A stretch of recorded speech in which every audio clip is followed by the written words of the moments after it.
Chapter 3. When Oriana left the infirmary, she was dressed in plain pale gray pants, pullover top, and slip-on shoes. Her left arm was still in its cast and supported by a sling. She followed Gemma out into the hallway. Sand-colored walls, floor, and ceiling stretched to the left and right. From the hallway, the infirmary doors and frame were light blue. The floor of the hall was marked with several lines of different colors that had equally spaced arrows along them. Other markings were on the walls. Light glowed through panels flush with the ceiling. "The colors can guide you throughout the ship," said Gemma. "The light blue is for infirmary. If you ever get lost, just follow the blue stripes." "That seems easy enough." Oriana followed along the corridor to the right, past other closed doors. Uniformed personnel passed them, going in both directions. Some of them greeted the doctor, but others just rushed off on mysterious tasks. They reached the end of the corridor and turned left. Then they took another left, and Gemma stopped in front of a door. She pressed her palm to the panel to the side of the door, and it lit up. The door opened. She tapped another button at the top of the panel. "Place your palm on the panel so it can record you. That way you won't need me to get into my quarters." Oriana pressed her right hand on the panel the way she had seen Gemma do it. Gemma pressed the button above the panel again. The panel glowed and a tone sounded. "All set, come inside." Gemma held out an arm, indicating that Oriana should go ahead of her. The room beyond was small and contained 2 cream-colored armchairs, a low wooden table between them, and a vid screen on the wall across from them. There were 2 doors on the wall to the left and 1 to the right. Gemma followed her inside, and the door slid shut behind them. "Your room?" She gestured to the first door on the left. "And bathroom." She gestured to the right. "My room." "That's it, all there is. It's probably pretty small compared to what you're used to." Oriana turned around. "I don't need a lot, Gemma. It's very kind of you to welcome me into your home." Gemma walked to the table and picked up a device from its service.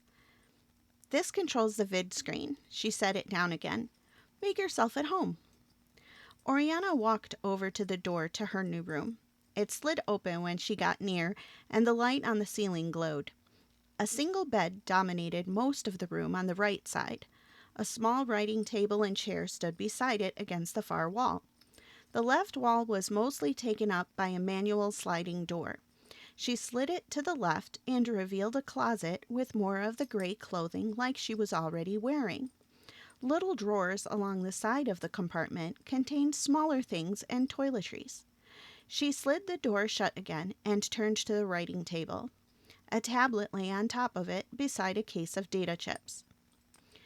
"You've seemed curious about our inner workings." Gemma stood in the doorway watching her new charge. "So I downloaded anything that's public, and there's a lot of medical stuff there. I don't keep a lot of other texts around, but you can also access the public internet to download anything you want." "Thank you. This is so thoughtful." "You're welcome." She went back into the sitting room and Oriana followed. "I have to return to the infirmary for a couple more hours, but I'll be back and we'll have supper here."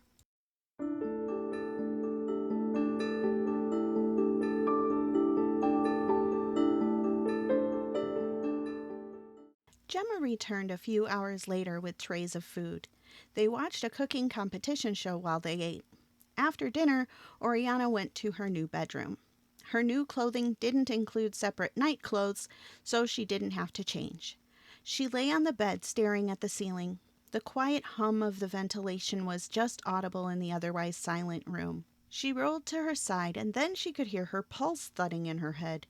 She rolled over on her stomach, propped her chin up on her pillow. She reached over to the desk and pulled the tablet to her. The device booted up quickly.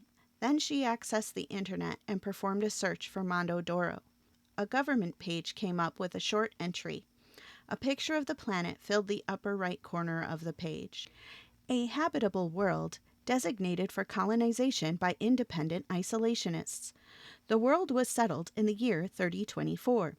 The full original colony registry is kept by the Galactic Union Census Office, though this is a protected document. colonists of Mondo Doro were largely individuals descended from the people of the former Earth country called Italy. Oriana tapped the image of the planet, and a 3D model displayed. She ran her finger over it, causing the image to spin. The model would have been accurate from the time of the original assessment. The land masses had been mapped, and those maps were used to choose the colony's location. She tried to zoom in closer by placing her fingers on the screen and pulling them apart. It did go in closer, but still was a high-level overview of the land. She tapped the corner of the internet browser, and the page disappeared from the screen, leaving the home screen. She tapped an icon labeled Medical. She opened and closed several folders before staying with one called Medical Robotics. She found an introductory level book, opened it, and began to read.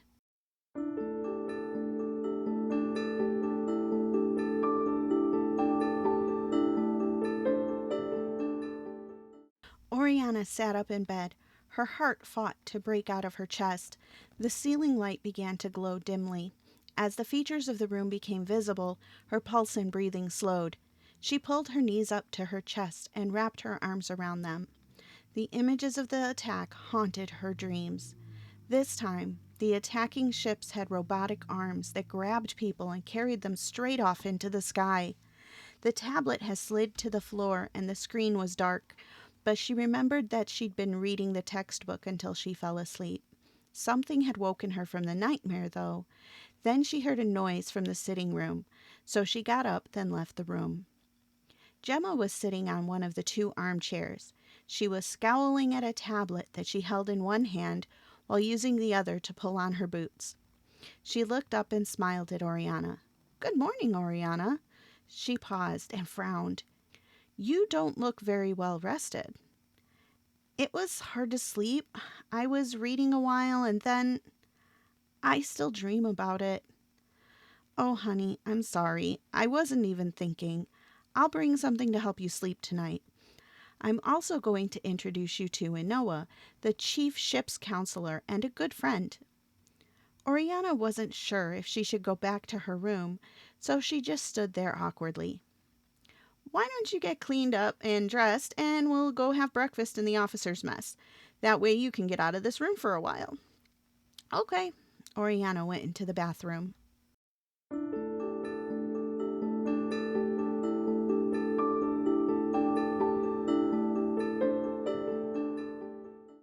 Gemma led the way through the ship corridors and up in a lift. As they went, she pointed out the colored stripes and symbols that Oriana could use to navigate later. Oriana repeated everything aloud to make it easier to remember. The officer's mess was a square room full of equally spaced round tables with 4 chairs to each table. The walls had been painted with graduating shades of green and turquoise in wide bands that made gentle waves. A door on the left wall stood beside a pass-through window with a ledge. Several other people were seated at tables. Most had white uniforms with trim of different colors.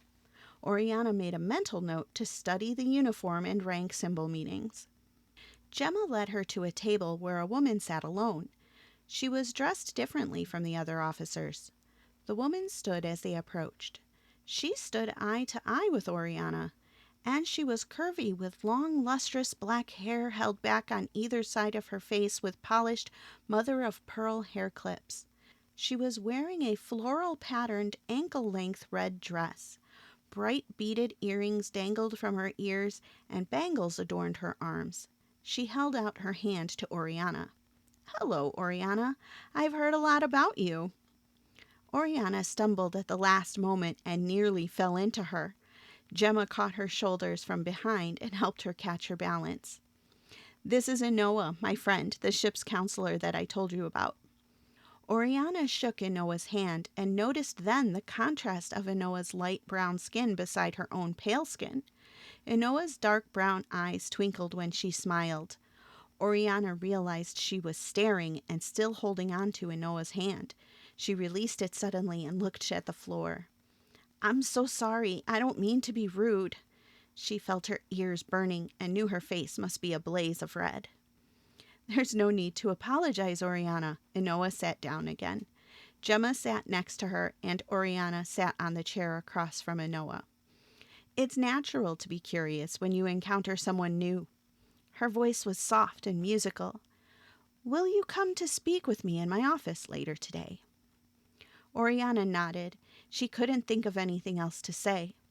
Inoa was the most beautiful person she had ever seen. Very good. Let's just have a relaxing breakfast now, though. A young man in a uniform with green trim walked up to their table. Good morning, Dr. Fiore, Counselor Inoa. Who's your new friend? This is Oriana, said Gemma. She's the young lady from Mondo Doro. Oh! Oriana looked up at him. His face was slender and angular. Dark blonde hair sprouted out of the top of his head as if it was only just growing out after being shaved recently. She had to look up quite far to see his face, and he was grinning down at her. Hi, Oriana. I'm Ensign Joseph Donahue. You can call me Joseph. I'm on duty in officers' mess most days, so whenever you get hungry, just come on in and I'll get you whatever you feel like. She felt herself smiling back at him. Warmth spread out from her stomach. He straightened his uniform shirt and ran a hand over his cropped hair. His cheeks were a little pink. Gemma and Inoa started laughing, and Oriana realized they were watching. She turned red all over again. What would you like for breakfast, Oriana? Asked Gemma. Could I have pancakes with strawberries? Or any berries, if not strawberries? Joseph made notes with a stylus on the palm-sized tablet he was holding. You've got it. And for you two ladies? He took down Gemma's and Inoa's requests, then hurried off to another table. Oriana watched him walk away. She had to twist in her seat to keep watching him when he went to the pass-through to retrieve plates which he delivered to another table. Inoa and Gemma were talking, but Oriana missed everything they said. Joseph looked up at their table and noticed her watching him. He smiled. Her face burned, and she spun around to face the table. If Gemma or Inoa noticed her embarrassment, they gave no indication. When Joseph came back and placed the plate of pancakes in front of Oriana, his hand brushed hers and a static discharge made them both jump. They were still for a moment. Then both started laughing. He was still chuckling when he went to clear another table. Oriana cut into the food on her plate, taking a bite of fluffy pancake and juicy strawberry. Inoa and Gemma had stopped talking to eat their own breakfasts. How are the berries this fresh out here in space? Oriana asked. Gemma's smile was that of someone who knows a secret. Chief Mathis has his ways. That had her more curious, but Oriana didn't ask more. Once the plates were all empty, Gemma and Inoa stood up and Oriana followed suit. I'm going to the infirmary, said Gemma. I have time open now, Oriana, if you would like to come to my office with me, Inoa said. Oh, okay. Gemma touched Inoa's hand. See you later? Of course. As they left the officers' mess together, Oriana turned at the door and spotted Joseph watching them leave. He gave a little wave before turning to respond to someone through the pass-through. Then the door slid shut and she lost sight of him.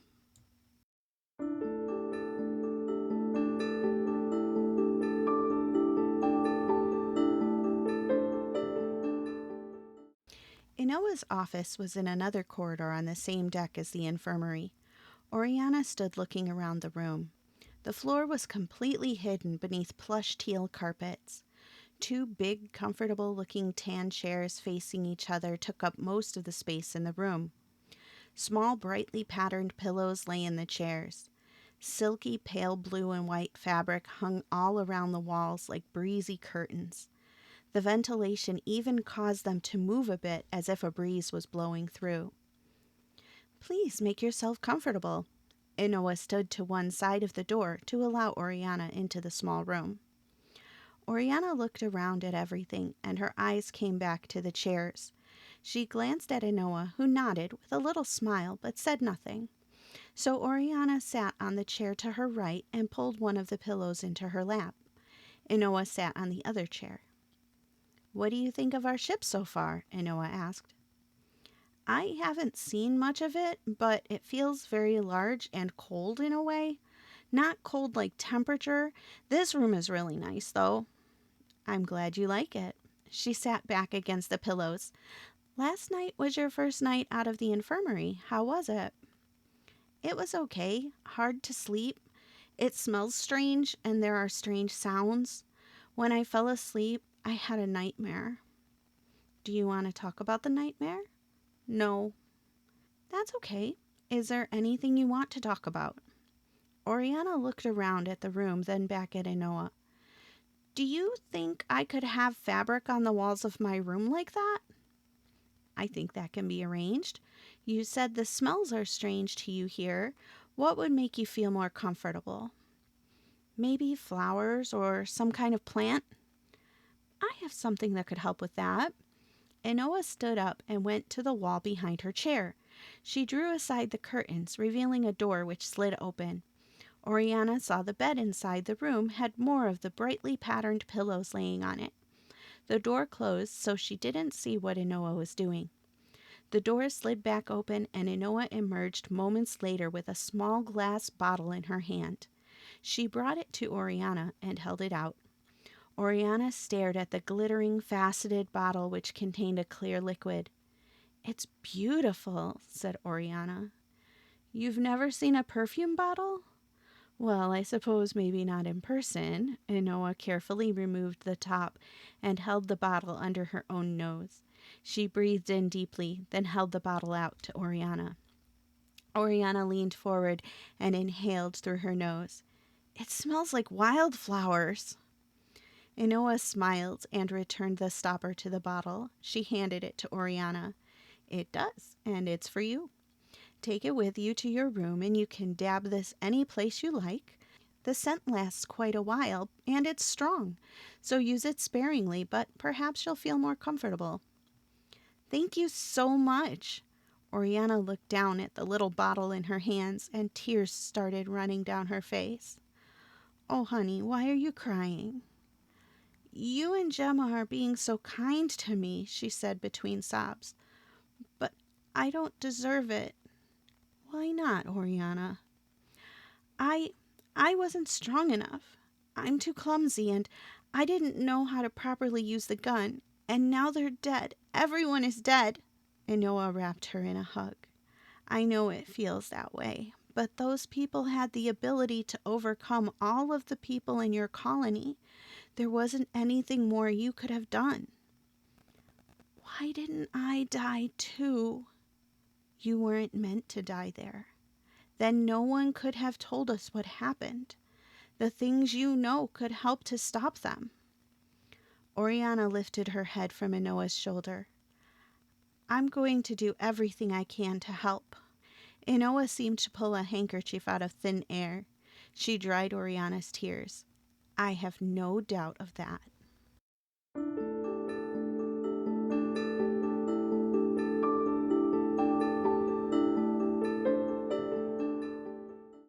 Oriana developed a routine over the next couple of weeks. It started with breakfast in the officers' mess with Gemma and Inoa served by Joseph.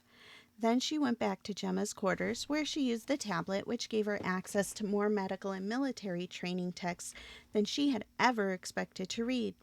But she was able to learn the meaning of the rank insignias, colors, and symbols used on the ship. Lunch was in the officers' mess by herself, but Joseph was there. She met with Inoa in her office every third day and checked in with Gemma in the infirmary at the end of each week to have her arm examined. Dinner was with Gemma and Inoa, or she ate alone if Gemma was held up with her duties. One day, she sat with Inoa and Gemma at the usual table for breakfast. But then a person came to the table that wasn't Joseph. His buzzed hair was salt and pepper, and the rank insignia on his uniform was that of a chief. Your orders, he said. Pancakes and berries, Oriana answered. Veggie omelet, Gemma said. I'll have the same, Inoa said. The chief made notes on his small tablet, then turned away. Oriana noted his departure out the corner of her eye. Joseph must have a rest day, Gemma said. Oriana looked up at her and felt her ears turn red. Oh, well, Noah laughed. You looked disappointed when you saw Chief Mathis. He normally works only in the kitchen, but sometimes he fills in out here. I guess that makes sense, Oriana said. After breakfast, the women all went their separate ways.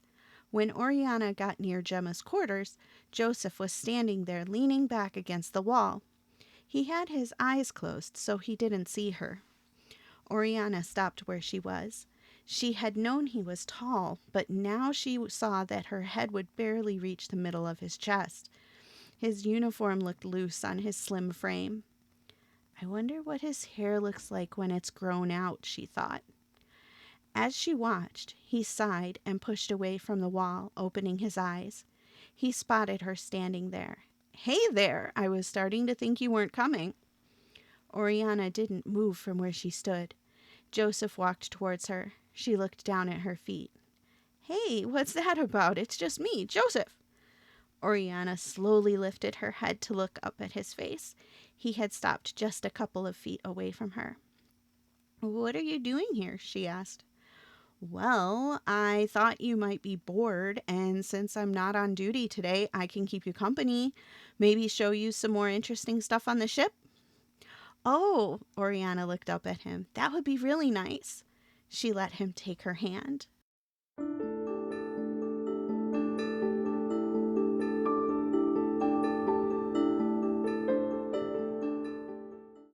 Joseph led her along passages that she hadn't seen yet.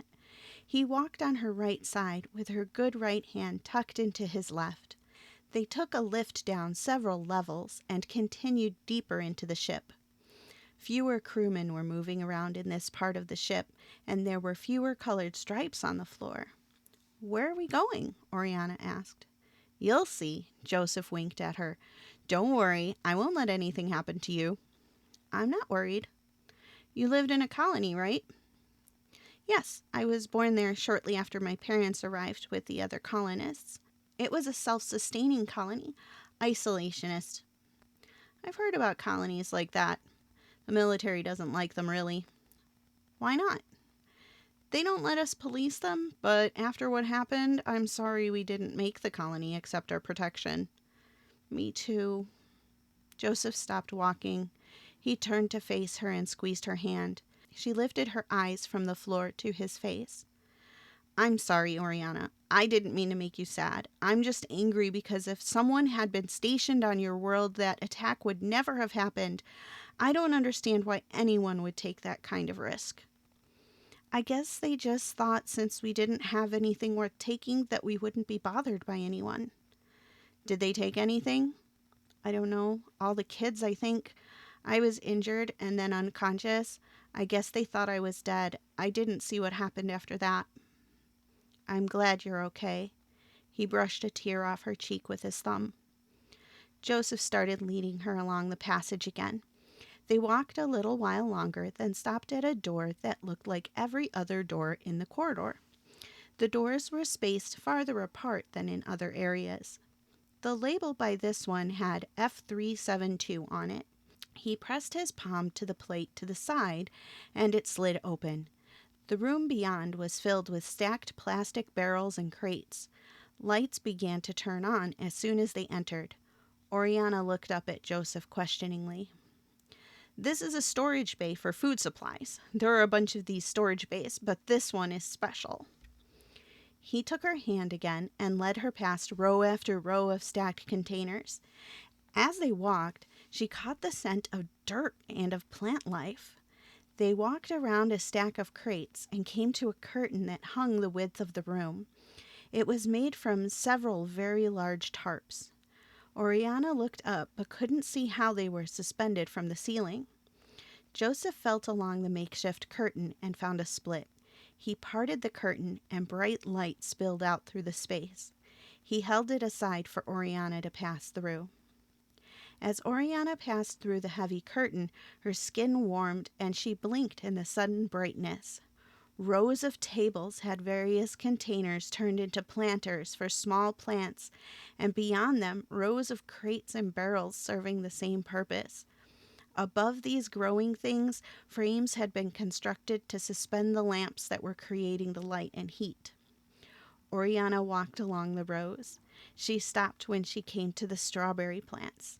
She caressed the leaves. Joseph came to stand beside her. "This is lovely." Oriana turned and looked up at Joseph. "I thought you might like to see this." "But how is all of this here?" Joseph grinned. "Chief brought all the seeds on board, and he had a bunch of us help set this up. It's unofficial, but the captain and officers get to eat the benefits, so they don't really mind. Chief makes sure some of the fresh stuff ends up in the food of the regular mess, too." "I can't believe all of this is growing in the middle of a spaceship. This is amazing." The chief has a real green thumb. He had a lot of dirt brought on board, but some of this stuff is just growing on water. "Hydroponics? This is incredible." She walked slowly along the rows of plants, giving leaves a gentle caress or bending down to breathe in the scent of a flower. Joseph walked a few steps behind her. Soft gurgling of water and the hiss of the ventilation system were punctuated with the tap of their shoes on the metal floor. The sterile metallic smells of the ship were completely hidden by the scents of the plants, dirt, and water. Oriana stopped in the middle of the massive storage area. She closed her eyes and let the feeling of the place soak in. When she opened her eyes again, she turned around to face Joseph. "This is so lovely. Thank you. I feel like I can really breathe in here." He approached her and took her right hand in his left. "You're very welcome. It was worth it to see you smiling today. You sometimes look so sad." Her ears burned as she dropped her eyes to the floor. She hadn't even realized that she had been smiling. "Hey now, what's this about?" He gently lifted her chin so she was looking up at him again. "What are you embarrassed for?" I She felt a catch in her throat. "My family were the only ones that knew me, that cared about me. You've only met me a few weeks ago, but somehow you knew. How could you know that this place would—" He kept his finger under her chin and stroked her cheek with his thumb. "It wasn't hard. I knew you were from a colony world, and you really love strawberries." He bent down and kissed the tip of her nose. "I wanted to make you feel happy again, and I wanted to see your beautiful smile." Tears escaped and slid down Oriana's cheeks. Joseph pulled her into his arms and held her against him. The tears coursed down her face as she cried into his shirt. He rubbed her back and rested his cheek on top of her head. "I'm sorry. I didn't mean to make you cry," he said. "You didn't.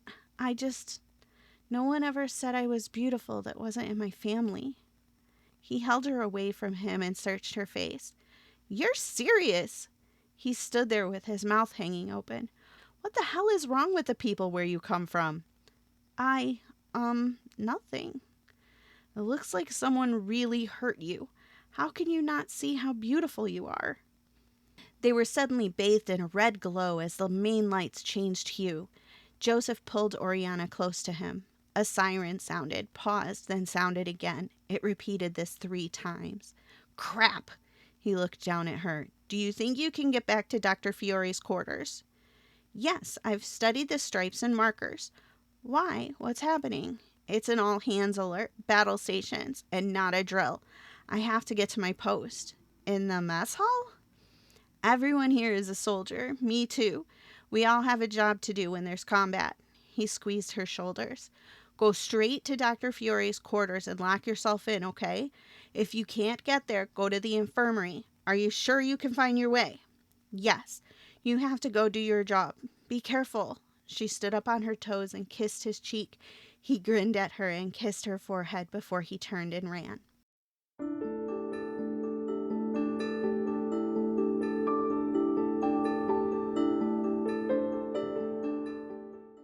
Oriana hurried through the corridors towards the lift that had brought them down. People rushed past her, but soon the corridors were empty. The red light washed over everything, making the stripes on the floor look all the same. She stopped at the end of a corridor where she thought the lift ought to be, but it was a dead end. Nothing was there. She turned around and took a deep breath. Her heart was beating so fast. She retraced her steps to get back to the food storage, but only succeeded in becoming more lost. Along another corridor, she came to a lift door. She breathed a sigh of relief, placed her palm against the panel next to it. Nothing happened. She tried again. Nothing. The siren sounded again, and the ship suddenly shook, throwing her to the side. She braced herself against the wall.